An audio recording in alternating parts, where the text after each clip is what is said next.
Doctor ने chemotherapy कब से स्टार्ट करने को कहा है? हाँ, वो तो 2-4 दिन में ही स्टार्ट करने का कह रहे हैं। तो फिर आप वेट किस बात का कर रही हैं?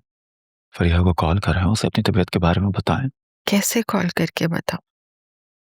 वो बहुत स्ट्रेस में आ जाएगी। तुम तो जानते हो वो कितनी सेंसिटिव है। वो पहले ही इतने स्ट्रेसफुल रिलेशनशिप से निकली है। उसका भी तो राइट बनता है थोड़ा सा रिलैक्स होने का। Please try to understand aunty, आपके पास वक्त कम है। फरिया की अरसलान शाह से शादी और डिवोर्स मेरे दिल पर बहुत बड़ा बोझ है। मैंने अपनी बेटी की जिंदगी अपने अपने हाथों से मुश्किल में डाल दी है। अब मैं उसे अपनी बीमारी के बारे में कैसे बता दूं? क्या फील करेगी वो?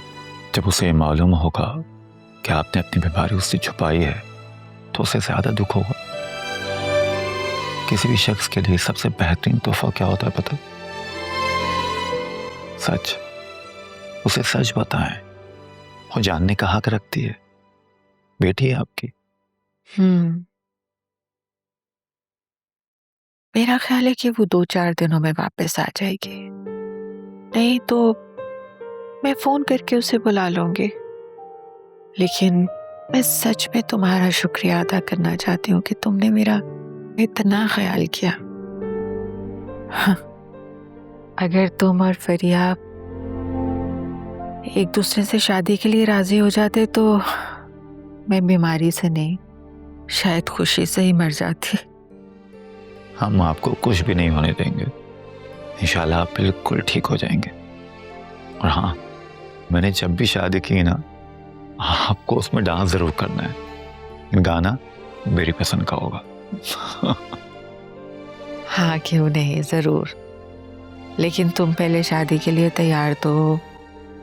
कब तक तुम उस अपनी ऑफिस वाली कुलीग का गम बनाते रहोगे? अरे भाई, कर लूंगा, बस कोई मिल जाए।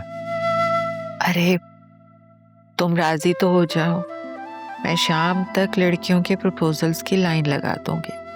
आप हमारी शादियों की फिक्र छोड़ें और अपने ट्रीटमेंट को जल्द से जल्द स्टार्ट करवाएं। फरिया को 2-3 दिन के अंदर ही कॉल करें, वरना मैं खुद कॉल करके उसे बुला लूंगा। नहीं, मैं करती हूँ कॉल उसे, बुलाती हूँ मैं उसे।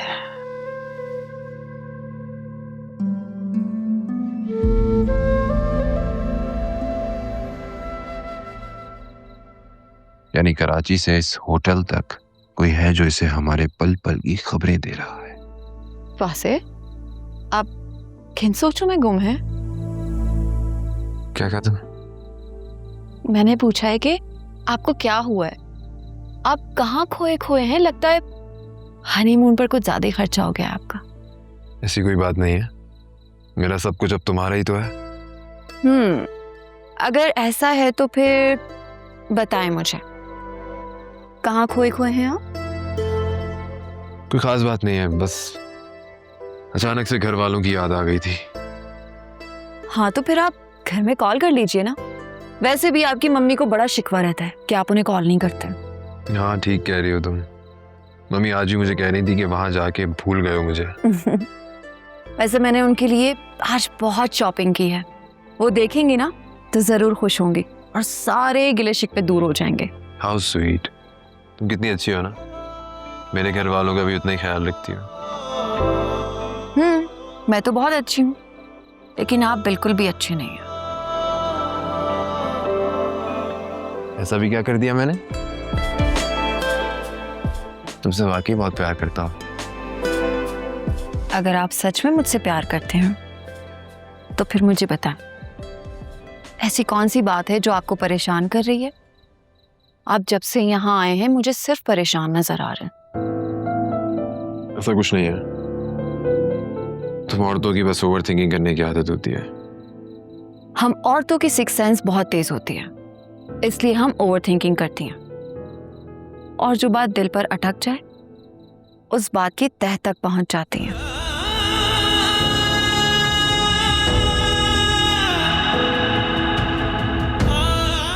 जी नहीं, ऐसा कुछ भी नहीं है। तुम भी ना, तो भी है। कॉफी एंजॉय करने के बजाय शक्की बीवियों की तरह इन्वेस्टिगेशन करना शुरू कर दिया तुमने। ये सब कुछ हम कराची जाके भी कर सकते हैं। कॉफी एंजॉय करो, वेदर देखो कितना प्यारा हो रहा है, तुम्हारी तरह।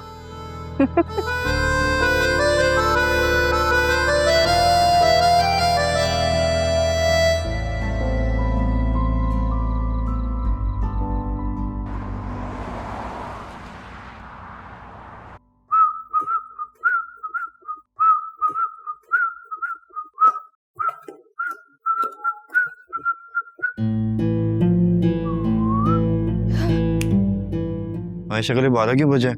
तुम्हें क्या हुआ है? कुछ नहीं हुआ मुझे, अपने काम से काम रखा करो। जी।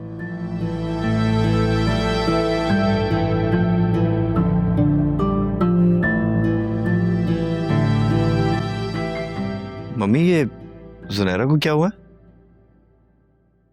क्या हुआ है? हट्टी कट्टी तो है। नहीं, अजीब सा होलिया बनाए घर में घूम रही है। मैंने उससे बात करने की कोशिश की, उसने सीधे मुझे जवाब भी नहीं दिया। हाँ, वो दरअसल उसकी कुछ तबीयत ठीक नहीं है। सर दर्द और बुखार की शिकायत कर रही थी। आराम करेगी तो ठीक हो जाएगी। तुम बताओ, कोई काम था तुम्हें? मम्मी कुछ पैसे चाहिए थे।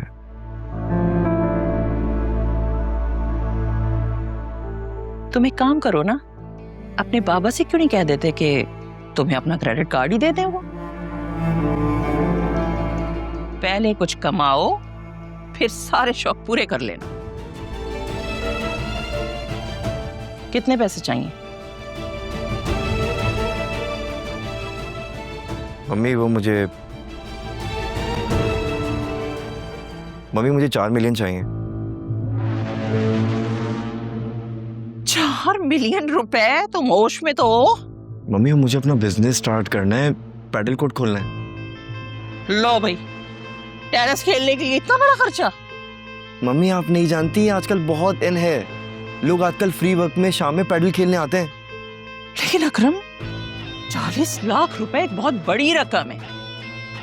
आज तक 4,000 रुपए तो तुमने कमाए नहीं और चले आए मेरे पास 40 लाख मांगने। अरे भाई, पहले कुछ मेहनत करो, किसी जगह जाके काम करो, थोड़ा पैसा कमाओ, फिर आना हमारे पास। और कारोबार के लिए तजर्बा होना जरूरी होता है, जो नहीं है तुम्हारे पास। मम्मी कारोबार के लिए हिम्मत, जज्बा और लगन होनी चाहिए। आज तक टिक कर 3 से 4 महीने से ज्यादा तो तुमने कहीं मुलाजमत की नहीं है। तुम्हारा क्या है? 2 महीने बाद आके हमें कहोगे कि तुम्हारा दिल भर गया, तो हम क्या करेंगे? और तुम्हारे बाबा एक रिटायर्ड आदमी है बेटा, इतना सरमाया नहीं है उनके पास। बस इतना ही पैसा है कि जुनैरा की अच्छी सी शादी हो जाए। वो पैसे नहीं दे सकते तुम्हें। और साफ बात तो ये है कि अगर पैसे हों भी तो हो सकता है वो शायद तुम्हें ना दे, क्योंकि हम दोनों को ये लगता है कि तुम अपनी जिंदगी में कुछ भी करने के लिए सीरियस नहीं हो। मम्मी इस बार मैं बहुत सीरियस हूँ। मैंने बहुत सोचा है, मुझे पूरा यकीन है यही मेरा पैशन है। अच्छा, तो फिर ऐसा करो कि कुछ अरसे के लिए कहीं जॉब करो, 6-8 महीने तजर्बा हासिल करो, कुछ सीखो इस काम के बारे में। फिर भी अगर तुम्हें लगे ना कि तुम यही काम करना चाहते हो तो फिर देखते हैं। मम्मी ऐसे तो आप मुझे टाल रही हैं। अगर ऐसा है तो ऐसे ही समझ लो, क्योंकि मैं तो तुम्हें तुम्हारे बाबा की मेहनत की कमाई ऐसे उड़ाने नहीं दे सकती।